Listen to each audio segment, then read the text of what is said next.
Baik, Assalamualaikum warahmatullahi wabarakatuh. Perkenalkan, di sini nama saya Muhammad Nazmi Karim dengan NIM 22073059. Adapun berdirinya saya di sini, saya akan membuat video di mana ini video observasi. Tujuan saya membuat video ini yaitu untuk melengkapi salah satu tugas mata kuliah saya, yaitu mata kuliah Teknologi Ototronik dengan dosen pengampu Bapak Wagino SPD MPDT. Kemudian topik yang akan saya bahas pada kesempatan kali ini yaitu ada 3 topik. Yang pertama yaitu ada transmisi otomatis CVT, kemudian ada SRS airbag, selanjutnya ada sistem EPI. Nah, baik, sebelum kita masuk ke materi kita, di sini saya berada di suatu bengkel, yaitu bengkel Karim Service yang beralamat di Asrama Haji di Tamin. Baiklah, langsung saja masuk ke materi yang pertama, yaitu mengenai SRS airbag. Baiklah, adapun topik yang akan saya jelaskan pada kali ini yaitu tentang SRS system atau Supplemental Resistance System, yang dimana pada mobil Kijang Innova ini, yaitu mobil Kijang Innova tahun 2013 tipe G. Selanjutnya, apa itu SRS airbag? Yaitu adalah suatu keselamatan atau keamanan bagi seorang pengemudi maupun pengendara, di mana untuk agar tidak mengurangi terjadinya resiko kecelakaan pada saat berkendara maupun berjalan di suatu jalanan. Selanjutnya, airbag ini termasuk salah satu keselamatan pasif, di mana dia itu menghindari bukan keselamatan aktif. Adapun komponen-komponennya itu pada SRS airbag ini. Selanjutnya adapun di mana itu letak-letak pada SRS airbag. Nah, padahal untuk letak-letak itu tersendiri biasanya terletak pada bagian kemudi setir ini, biasanya juga pada dashboard dan trim door, yaitu untuk keamanan banget. Biasanya diletakkan pada pinggir-pinggir ini juga. Nah, adapun fungsi airbag ini yaitu dimana untuk menghindari atau menguranginya kecelakaan yang fatal akibat benturan yang sangat keras, dimana pada saat mengendara si kemudi misalkan terjadi kecelakaan yang menyebabkan benturan keras, airbag tadi SRS itu akan otomatis langsung berperan untuk membuka atau mengembung seperti balon udara. Nah, pada airbag ini itu prinsip kerjanya ada di depan nanti sensornya. Jadi sensor itu apabila terjadi benturan keras, sensor tersebut akan otomatis memberikan sinyal kepada ECU. Kemudian ECU akan mengolah data dan memerintahkannya pada aktuatornya, yaitu airbag ini tadi, untuk melakukan kerja, di mana kerjanya itu akan mengembang untuk menghindari si pengemudi maupun penumpang dari kecelakaan yang cukup fatal. Selanjutnya, pada keselamatan pasif ini selain airbag, ada juga terdapat yaitu seatbelt. Ini dia bentuk seatbelt, gambaran seatbelt maupun postur seatbelt. Nah, adapun seatbelt ini cara pemakaiannya yaitu dengan cara memasangnya, meletakkannya pada di sini ada knocknya, letakkan di situ. Nah, kemudian itu pada seatbelt ini memiliki cara kerja di mana tadi saat ditarik kan kita seperti biasa saja, tidak mengencang.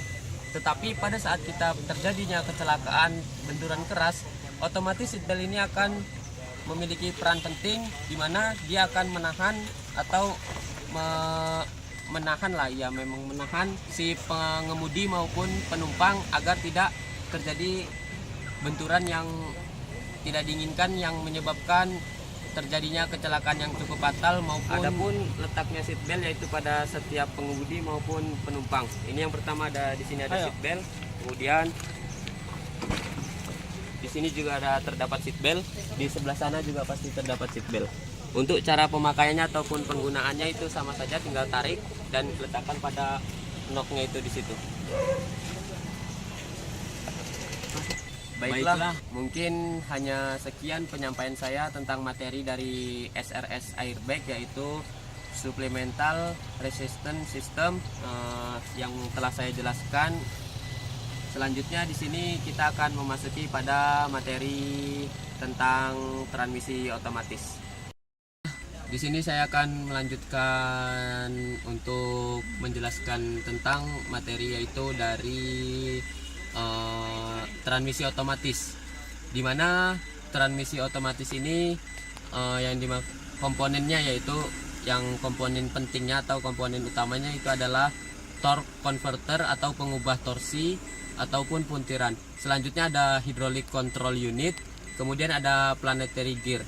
Nah, adapun selanjutnya bagaimana cara pengoperasiannya pada transmisi otomatis ini bisa kita dilihat.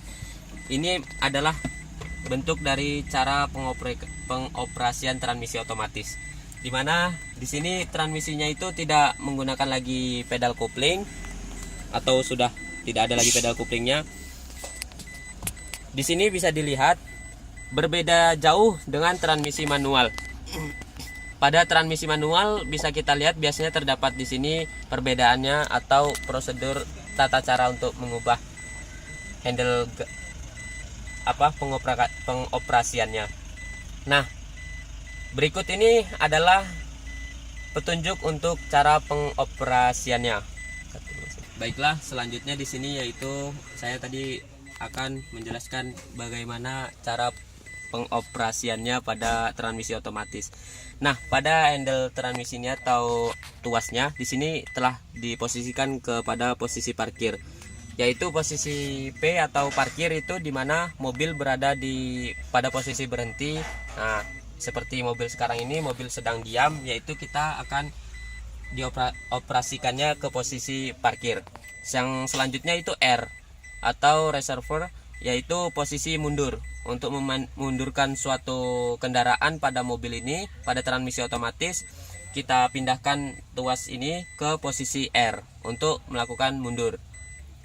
Selanjutnya ada netral atau N. Di sini pada posisi N yaitu netral. Posisi netral ini yaitu posisi di mana saat mobil itu dihidupkan dalam tidak adanya sambungan pada transmisi di dalam housing transmission, dimana pada posisi netral ini dilakukannya yaitu ketika mobil saat berhenti cukup lama atau untuk menaruh mobil kita posisikan kepada posisi netral.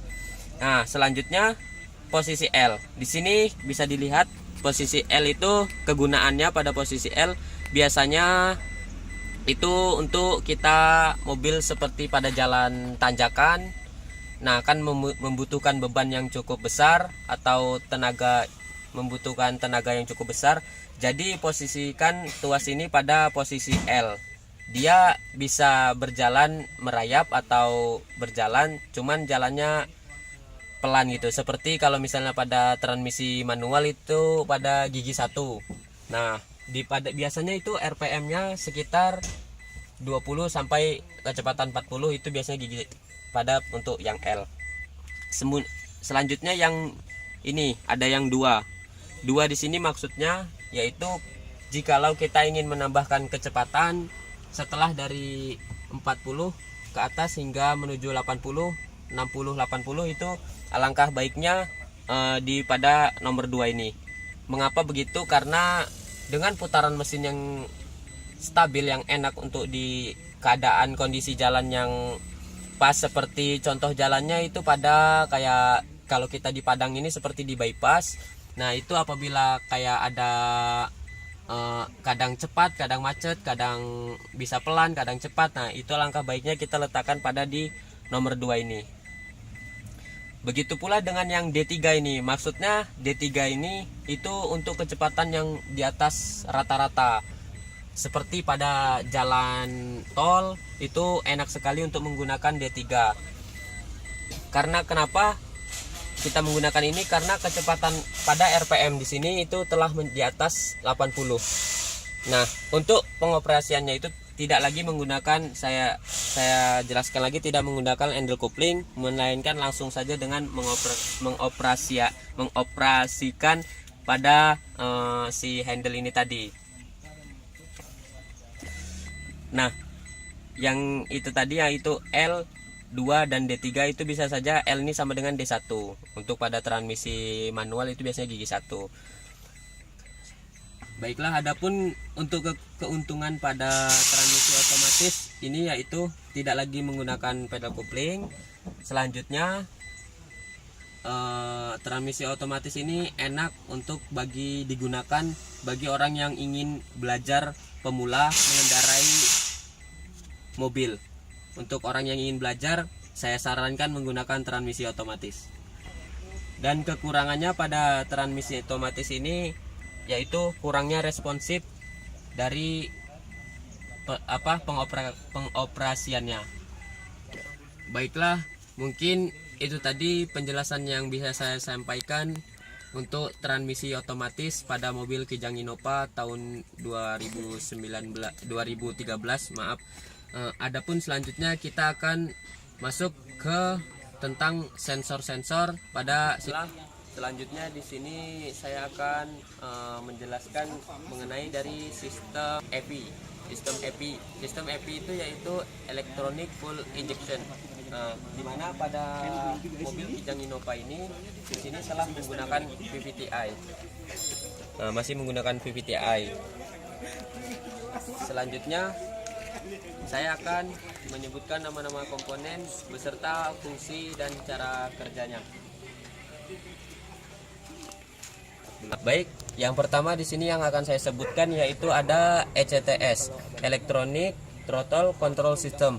Nah, di mana ini nih fungsinya yaitu sebagai ini nih adalah aktuator, di mana ini nih yang berfungsi untuk membuka dan menutup saluran udara menuju intake manifold.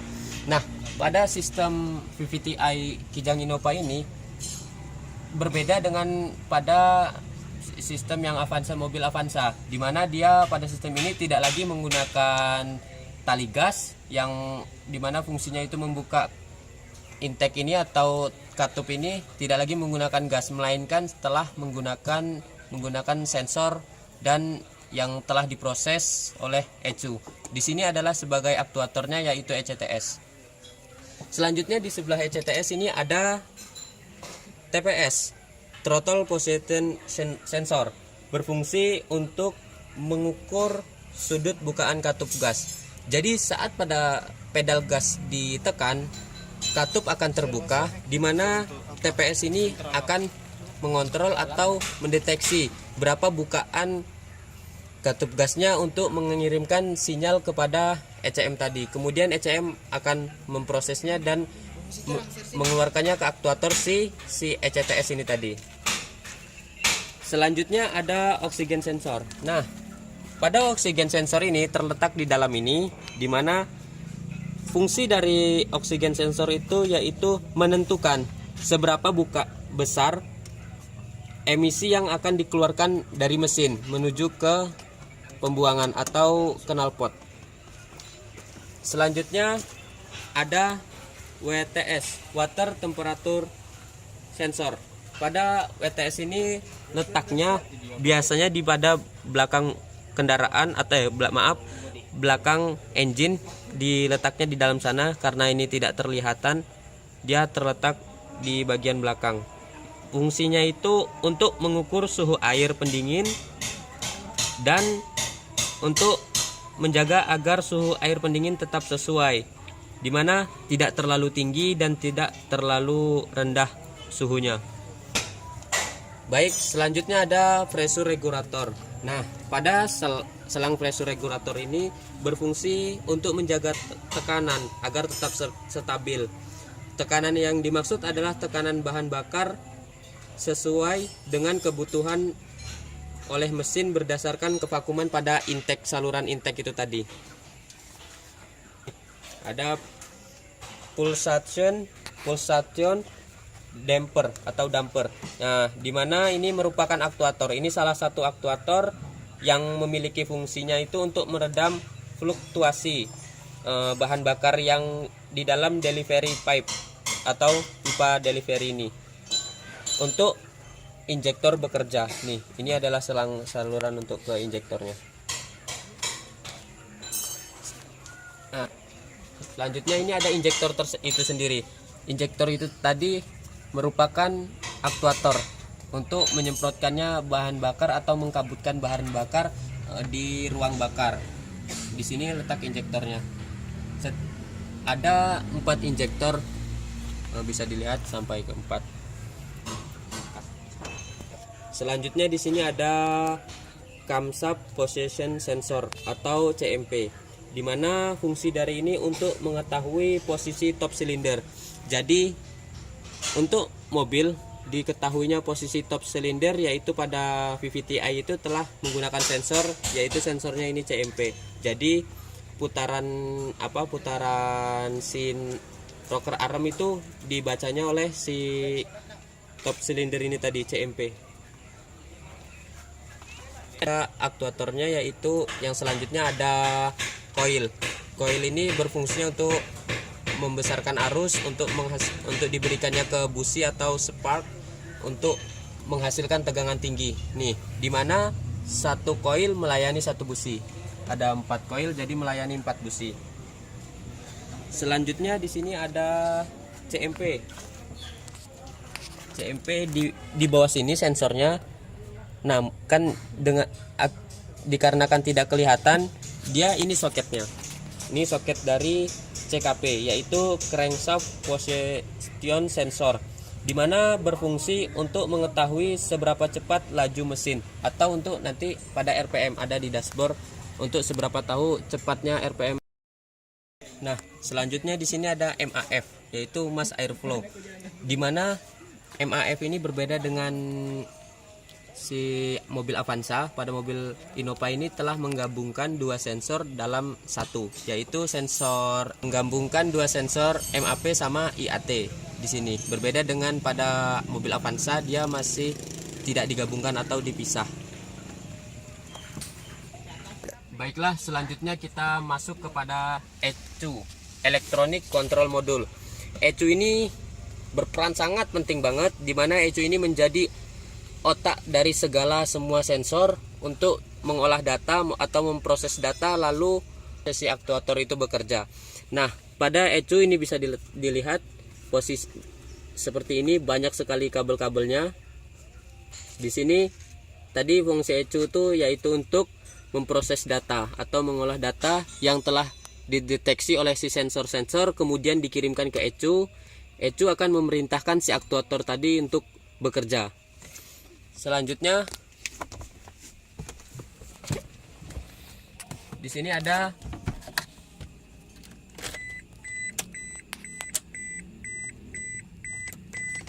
di sini bisa kita lihat. Nah, di sini ada mil atau lampu cek engine. Lampu cek engine ini untuk mendeteksi atau mengetahui apabila ada suatu problem pada si kendaraan atau si mobil yang terjadi kerusakan, baik itu si sensor-sensor maupun aktuatornya, dia akan terus berkedip.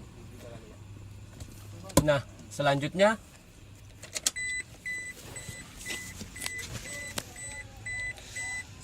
ini ada DLC. Ini tadi gimana cara kegunaannya? DLC ini untuk menyambungkannya dengan scan tool. Nah, fungsinya di situ nanti kita apabila kita ingin ada kerusakan kemudian ingin memperbaikinya tanpa susah-susah harus langsung membongkarnya, kita langsung saja untuk nyambungkan DLC ini dengan scan tool untuk memeriksa kerusakan. Dan fungsi DLC ini juga untuk mereset si otak tadi, si ECU, untuk mengembalikannya ke normal atau ke utama. Baiklah, itu tadi adalah beberapa penjelasan dari saya mengenai sistem EV, Electronic Fuel Injection, yang telah saya jelaskan pada video barusan. Assalamualaikum warahmatullahi wabarakatuh. Di sini perkenalkan, saya Muhammad Nazmi Karim dengan NIM 22073059. Saya di sini berada di sebuah bengkel, yaitu di mana bengkel Pak Afrizal yang beralamat di Tabing. Ini beliau merupakan salah seorang mekanik plus pemilik bengkel di tempat ini. Baiklah, di sini tanpa memperpanjang kata-kata saya, di sini langsung saja saya akan mewawancarai beliau, di mana pertanyaannya yaitu yang pertama itu Pak, jika pada sistem SRS airbag itu telah digunakan pada mobil, apakah untuk benturan atau kecelakaan yang terjadi berikutnya untuk tape airbag itu dapat digunakan atau masih bekerja lagi Pak? Ya, jadi kalau untuk airbag atau SRS balon udara itu cuma sekali bisa pakai. Kalau untuk berikutnya harus diganti dulu dengan yang baru sistem. Diganti. Baik itu passenger airbag, steering airbag, sensor airbag, modul airbag, wiring harness sama safety belt. Ya. Terima kasih atas jawabannya Pak. Lanjut ke pertanyaan yang berikutnya nih Pak. Pertanyaan yang kedua, Pak, apa sih kendala yang sering terjadi pada sistem EPI yang sering Bapak jumpai di bengkel ini, ataupun yang pernah pengalaman Bapak pernah memperbaiki, apa kendala pada sistem EPI, electronic communication? Ya, kalau untuk masalah EPI, ya kendalanya cuma satu, ngempet dari sistem bahan bakar otomatis, dari filter bahan bakar, dari bahan bakar tangki. Paling itu yang sering terjadi. Kalau untuk masalah penggantian ada injektor sendiri itu diganti. Kalau itu sudah tidak bisa lagi atau layak digunakan, itu sudah harus diganti. Kalau untuk masih dalam tahap motor biasa, itu hanya dibersihkan dengan cairan perbaikan. Itu. Terima kasih atas jawaban yang disampaikan oleh Bapak. Selanjutnya nih ada pertanyaan yang ketiga Pak. Jadi pertanyaan yang ketiga yaitu, apa sih fungsi dari simbol persneling, yaitu pada simbol S dan L pada transmisi matic atau transmisi otomatis Pak? Sebenarnya untuk yang simbol itu sama seperti transmisi manual. Transmisi manual itu kalau di gigi putaran 1 otomatis kan low. Nah itu dinamakan L. Kalau di otomatis atau transmisi otomatis. Kalau di S itu jadi sama aja di 1, 2, dan 3. Itu fungsi. Jadi intinya adalah memungsikan itu pada fungsinya. Contoh di L, itu di saat tanjakan, jalan medan berlumpur, nah itu digunakan saat itu. Kalau untuk S sama aja, mungkin digunakan saat ini 2. Jadi S itu adalah 1 dan 2, dia bisa bekerja. Nah, untuk transmisi matic itu kan dia cuma gigi sampai 4 otomatisnya. Nah, dia bisa difungsikan di L itu hanya gigi 1 gitu. Nah, di S itu ada 1 dan 2. Nah, dia sampai kecepatan speed 2. Nah, itu fungsi. Ya, artinya ada makanya seperti itu. Nah, sistem CVT itu adalah sistem terbaru pada kendaraan bermotor roda 4. Untuk operasionalnya sangat lembut sekali, dan dia itu menggunakan cairan oli ya, lumasnya yang lebih sensitif dan tidak bisa dilakukan penggantian seperti biasa. Diganti dengan oli yang biasa, dia tidak mau, dia oli khusus. Nah itu oli CVT. Terima kasih Pak atas jawabannya. Ini masuk ke pertanyaan terakhir Pak, yang keempat, yaitu apa nama bengkel ini Pak dan di mana alamat bengkel ini? Oke. Kalau bengkel ini saya beri nama RSF AW Auto Service. Alamat di Jalan Villa Melatimas, Kelurahan Bungo Pasang, Kecamatan Kota Padang. Baiklah, mungkin hanya sekian video wawancara saya dengan Pak Afrizal, sekaligus mekanik di bengkel ini dan juga pemilik bengkel ini tersendiri.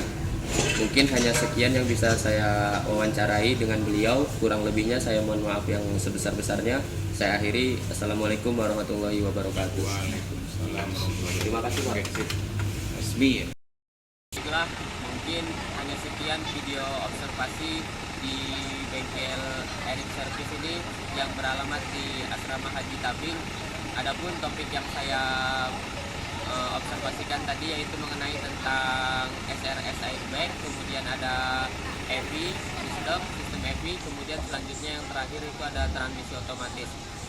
Saya mengucapkan banyak-banyak terima kasih. Saya juga mengucapkan banyak-banyak mohon maaf apabila ada salah kata maupun perbuatan saya atau tindakan yang kurang berkenan pada video observasi saya. Saya akhiri. Wassalamualaikum warahmatullahi wabarakatuh.